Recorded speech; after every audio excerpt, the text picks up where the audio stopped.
It's terrorists' new weapon of choice, the attack in New York City yesterday, just the latest example of jihadists using trucks to kill innocent people. In just the past 2 years, 139 were killed by ISIS-inspired vehicle attacks and hundreds were injured. So how do these type of attacks impact the way we fight radical Islam, being that you can't ban cars? Let's bring in Fox News national security and foreign affairs analyst, Dr. Walid Phares. Dr. Phares, this attack, none unlike Nice, Berlin, London twice, and Stockholm and Barcelona. It's not like we didn't try to learn something. Did we miss something? Well, look, the jihadists are smart. Every time they feel that there is a space we're not covering, they try. Then we realize. Then we become conscious. Then they move to another area. Look, the attacks that you have just mentioned taking place in Europe and in the United States indicates that basically they are ahead of us. What we need to do is make sure that we catch them before they start using these methods. And, of course, we're going to be discussing the issue of how to do it. Vetting is the answer. Dr. Phares, so you also in the agreement, because Lebanon is where you're from, right? Yes, that's right. They are part of the visa lottery program, and so is Afghanistan. And we're wondering, is it time to really get both Democrats and Republicans to end this program today? What is important here is that we need to have a consensus on the entire issue of how do we fight the jihadists. That's why we need to have bipartisan approach, Congress and the administration, but more important, to educate our public. That's the biggest force that we have in this fight against the jihadists. And in terms of how to educate citizens as to how to recognize that there is a threat. That's number one. Now, with regard to programs, what is important about these programs is that there will be a component of vetting.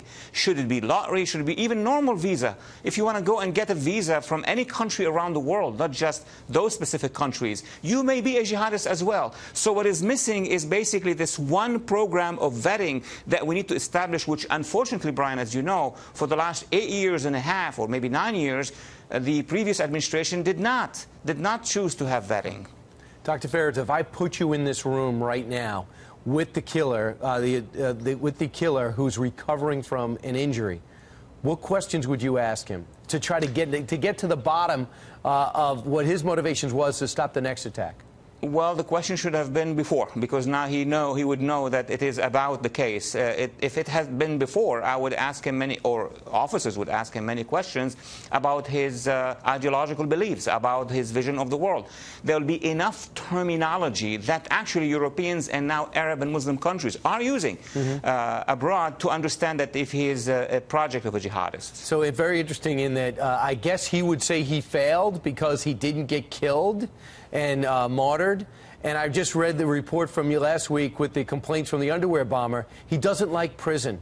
He doesn't like Supermax prison. It's really not that enjoyable. Is that this guy's life? And how is that message relayed to the rest of his jihadist buddies? If he has been indoctrinated and, of course, radicalized after that and has become a jihadist, this kind of mission and other missions would end up in a suicide mission. So, of course, this is not the result that he wanted. He wanted to be killed in action so that he would fulfill his dream of jihadism in heaven and what have it. But this is a message for the other jihadists. It's not about the actual success. It's about, look what I have done. I have drawn the attention of America and the world. I have hit in New York. You're going to see probably pieces of what we see now on the screen later on in some ISIS or other jihadist videos in the future. And finally, he wrote his notes. I'm a member of ISIS. In Arabic, to be found in his truck. What does that tell you? That tells me that ISIS can and has so much influence over people without even being in touch with them. Now, the law enforcement, who are doing a great job, will know if he had a connection or not. But even if he doesn't have a connection, it's the ideology that is the center of the battle. See something, say something. If I see an angry Muslim who goes into a supermarket, always arguing with the cashiers, is that enough for me to go up to an officer and say, I'm saying something without being labeled anti-Islamic?